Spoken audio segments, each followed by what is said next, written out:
బతుకున్నప్పుడు RIMS అని చెప్పి మన రాష్ట్రంలో ఒక 4 కళాశాలను ఏర్పరిచిండు. Rajiv Gandhi institute of medical sciences అని చెప్పి. దాంట్లో మన తెలంగాణలో ఆదిలాబాద్ ఒకటి. అంటే సంబంధం లేదు, నేను ఎందుకు చెప్తానంటే చెప్తాను. శ్రీకాకుళంలో ఒకటి, ఒంగోలులో ఒకటి, కడపలో మరొకటి. ఆదిలాబాద్లో ఎగ్జిస్టింగ్ బిల్డింగ్లో రిమ్స్ మెడికల్ కాలేజ్ స్టార్ట్ అయింది 2005లో. 2006లో కడపలో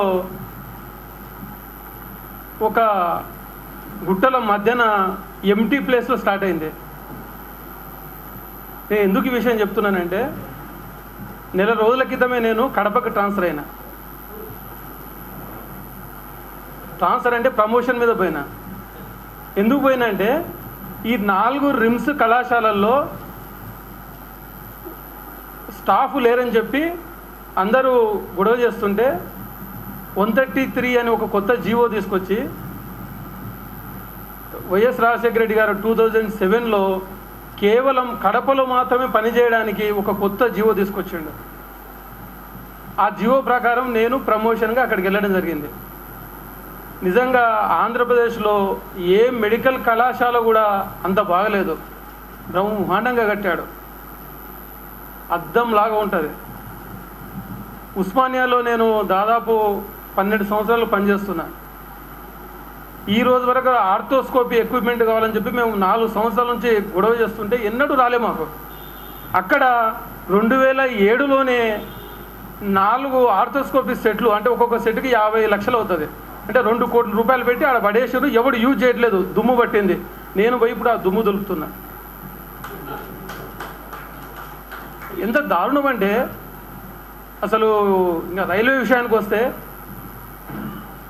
మా పాలమూరు జిల్లాకి ఎంత అన్యాయం జరుగుతుందో అంత అన్యాయం జరుగుతున్నది. అదృష్టమో దురదృష్టమో కేసీఆర్ మాకు ఎంపీ అయిండు. ఎంపీ అయినాక మీకెందుకు డబుల్ లైన్లు వేస్తున్నాం అని చెప్పిండు. ఈ రోజు వరకు అసలు ఆ డబుల్ లైన్ కాదు కదా, అసలు ఆయన 2 సార్లు కూడా మా దగ్గరకు వచ్చిన వాళ్ళే తెలియదు నాకు. ఎంపీ కూడా చాలా దారుణం అది. నిజంగా మనం ఎంతసేపు, ఇంతకుముందు మిత్రులు అన్నారు లగడపాటి, రాయపాటి, ఈయపాటి, వాళ్ళని కాదు భరతం పట్టాల్సింది, మన నాయకులు భరతం పట్టాలి. వీళ్ళు చక్కగా ఉంటే వాళ్ళని చెప్పాల్సిన అవసరం లేదు. కడపలో పని చేస్తున్నానండి, నేను చెప్తున్నాను. పబ్లిక్ చాలా మంచిగా ఉన్నారు, ఎవరికి వ్యతిరేకత లేదు. వాళ్ళందరూ కూడా నేను అక్కడికి వెళ్ళి నెల రోజులైంది. అక్కడ జరుగుతున్న సమస్యల మీద నేను ఉద్యమం చేస్తే అక్కడ నన్ను యునానిమస్గా గవర్నమెంట్ డాక్టర్స్ అసోసియేషన్ ప్రెసిడెంట్గా మీరు ఉండాలి సార్ అని చెప్పి వాళ్ళు రికమెండ్ చేశాను. మా రాయలసీమ రీజన్కి మీరు సెక్రటరీగా ఉండాలని సార్ చెప్పి యునానిమస్గా మీరు ఉండాలని చెప్పి నన్ను రికమెండ్ చేసిండ్రు. పబ్లిక్, డాక్టర్లు, మేధావులు అందరూ సపోర్ట్ ఉన్నారు. కేవలం కొంతమంది మాత్రమే ఇది ఉన్నారు. దాంట్లో మన వాళ్ళ భరతం పట్టాల్సిన అవసరం ఉన్నది. ఆ భరతం పట్టిన తర్వాతనే తెలంగాణ వస్తుంది. అలాంటి వాళ్ళని భరతం పట్టకుండా వచ్చిన తెలంగాణ వచ్చినా ఉపయోగం లేదని చెప్పి తెలియజేస్తూ జై తెలంగాణ.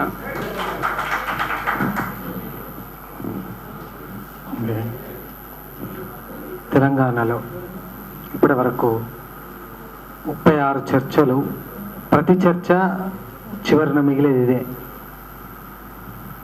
సీమాంధ్రులు వాస్తవంగా చెప్పాలంటే వాళ్ళు ఏవైతే కావాలనుకుంటున్నారో, అంటే ఎప్పుడైతే గుడారాలలో రాజధానిగా ఉన్నటువంటి పరిస్థితి నుంచి హైదరాబాదులో నిర్మాణం అయినటువంటి, ఎస్టాబ్లిష్ అయినటువంటి రాజధానికి కన్నేసి ఎట్లా వచ్చారో, ఆ దోచుకోవడం అనేటటువంటిది అన్ని రంగాల్లో చాలా స్పష్టంగా కనిపిస్తున్నాయి.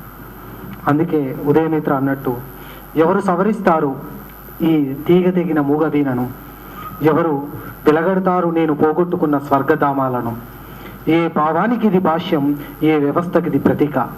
ప్రపంచ దేశాలన్నీ మనం ప్రజాస్వామ్య ప్రభుత్వంలో ఉన్నామనుకుంటున్నాం. 5 ఏళ్లకు ఒకసారి పోలింగ్ బూత్కు పోయేటువంటి మనమందరం కూడా ప్రజాస్వామ్యంలో ఉన్నాను అనుకుంటున్నాం. కానీ ప్రజాస్వామ్య వ్యవస్థలో, ఏ ప్రజాస్వామ్య వ్యవస్థలోనైనా 800 మంది 900 మంది ఆత్మహత్యలు చేసుకుంటే ఆ కేంద్ర ప్రభుత్వం సిగ్గుపడేది.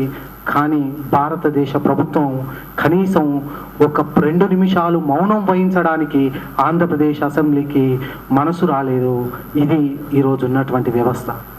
అందుకే ఇంతకుముందు రామకిషన్ గారు చెప్పినట్టు ఏవైతే ఆంధ్ర నాయకుల ఐక్యతను ఆదర్శంగా తీసుకొని తెలంగాణ నాయకులందరూ ఒక తాటిపైకి రావాలని, అప్పుడే ఈ అన్ని సమస్యలకు పరిష్కారం